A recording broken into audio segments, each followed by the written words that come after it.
ये मेरा front page है जो 22 सप्ताह की कार्य योजना है। तो ये मेरा फ्रंट पेज है, तो मैंने ऐसे बना रखा है। रजिस्टर में बनाने के बाद पर जील वगैरह चढ़ा दिया है, जो ये पन्नी वाला, जिससे कि ये बहुत ही सेफ रहे और ख़राब ना हो और गंदा ना हो। ये है, पहले लोगो बनाया है मैंने निपुण भारत मिशन का। ये कक्षा 1 का रजिस्टर है।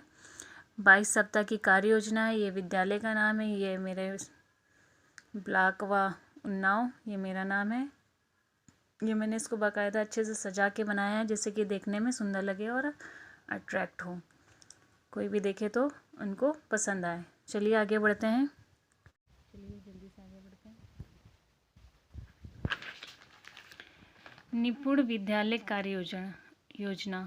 हमें अपने विद्यालय को निपुण बनाना है। इसके लिए ये पूरा रजिस्टर बनाया गया है।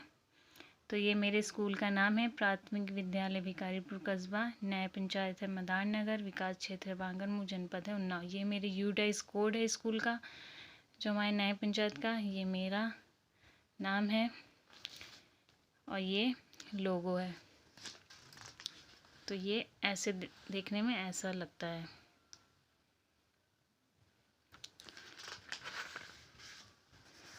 चलिए आगे बढ़ते हैं। निपुण भारत लक्ष्य प्राप्ति हेतु कक्षा संचालन रूपरेखा। कि ये रूपरेखा क्या है, पहले हमें मतलब निपुण भारत की लक्ष्य प्राप्ति हेतु संचालन रूपरेखा को समझना होगा। तो इसलिए ये सब मैंने लिखा है, जिससे कि आप अच्छे से समझ सकें और आपको कि मतलब ये क्या है, कैसे रजिस्टर बनाना है, आपको क्या करना है, कैसे नहीं। बहुत लोगों को तो बहुत ही ज़्यादा कन्फ्यूज़न है, तो इसलिए मैंने ये सब बाकायदा लिख दिया है।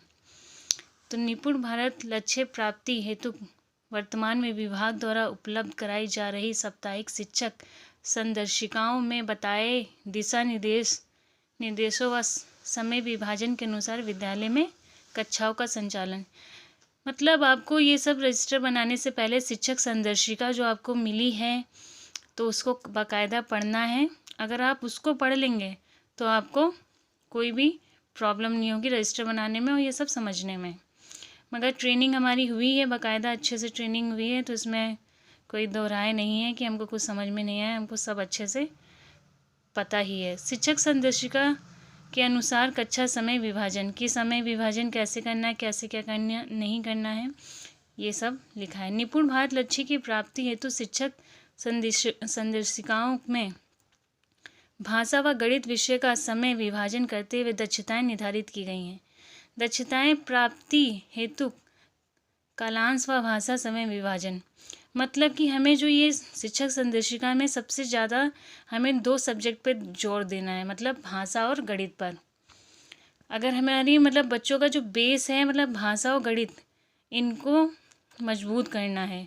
इसका मतलब इसी से ही हमारा निपुण भारत मिशन कंप्लीट होगा, अगर बच्चे इसको अच्छे से समझ जाएंगे। तो नोट है, शिक्षक संदर्शिकाओं में प्रत्येक कालांश की योजनाएं व दक्षताएं विषयवार निर्धारित हैं।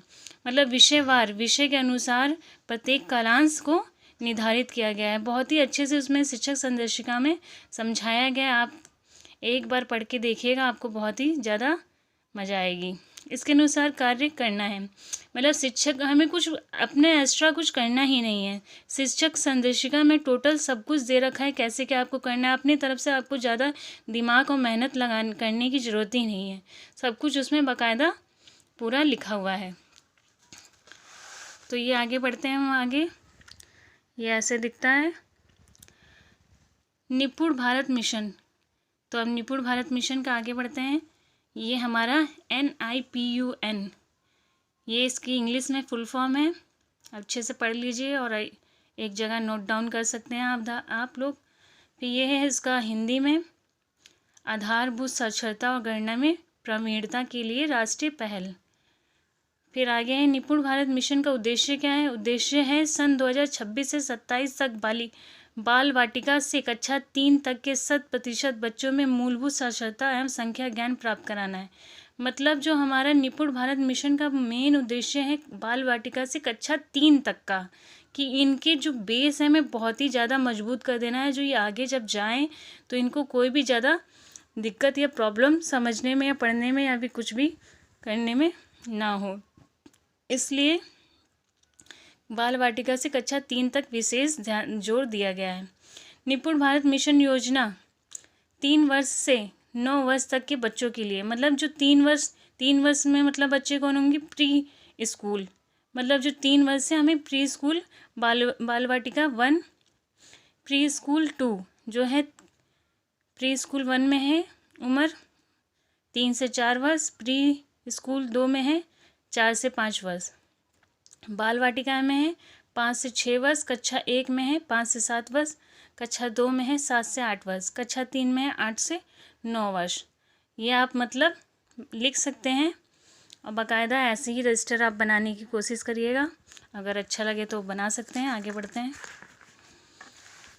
फिर ये हमारा है नोट है, कक्षा संचालन के समय कराई जा रही गतिविधियों में अवलोकन द्वारा सक्रिय रूप से प्रतिभाग न करने वाले बच्चों की पहचान कर प्रतिभाग करने के लिए प्रोत्साहित करना व उपचारात्मक शिक्षण के समय ऐसे बच्चों पर विशेष ध्यान देना।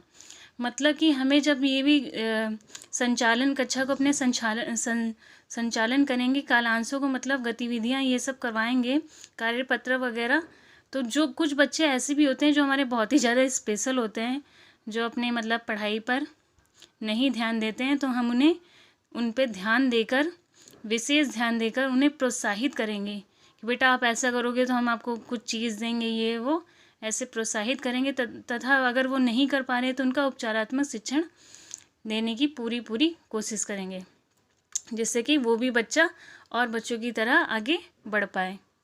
फिर नोट, किसी अध्यापक के अवकाश होने पर सभी कार्य उस दिन इंचार्ज अध्यापक वरिष्ठ अध्यापक के निर्देशन में संचालित किए जाएंगे। आगे बढ़ते हैं। अध्यापक अवकाश के संबंध में सभी शिक्षक संपदा पोर्टल से ऑनलाइन अवकाश लेंगे। मतलब कि हम लोग ज़्यादातर सभी लोग ही ऑनलाइन ही लीव लेते हैं, तो इसमें कुछ दोहराए ही नहीं है। और अवकाश की सूचना व रेफरेंस इंचार्ज प्रधाना अध्यापक को बताएंगे। वो हम लोग स्क्रीनशॉट लेके तुरंत भेज ही देते हैं, जिससे कि वो प्रूव कर दें। इंचार्ज प्रधाना अध्यापक के अवकाश होने पर वरिष्ठतम अध्यापक उस दिन इंचार्ज प्रधानाध्यापक का होगा। मतलब कि अगर हमारे जो हेड हैं वो अवकाश पे हैं, तो जो उसके बाद जो टीचर हैं वो उसकी ड्यूटी बनती है वो सब कार्य करने की। अब शैक्षिक सत्र की 2022 से 23 में नामांकन, तो हमें कक्षा 1, कक्षा 2, कक्षा 3, कक्षा 4, कक्षा 5 सबका नामांकन मतलब लड़के लड़कियां बाकायदा निकाल लेना है और फिर उनका योग करके लिख देना। मैंने अभी नहीं लिखा है, सो मुझे अभी लिखना है। तो फिर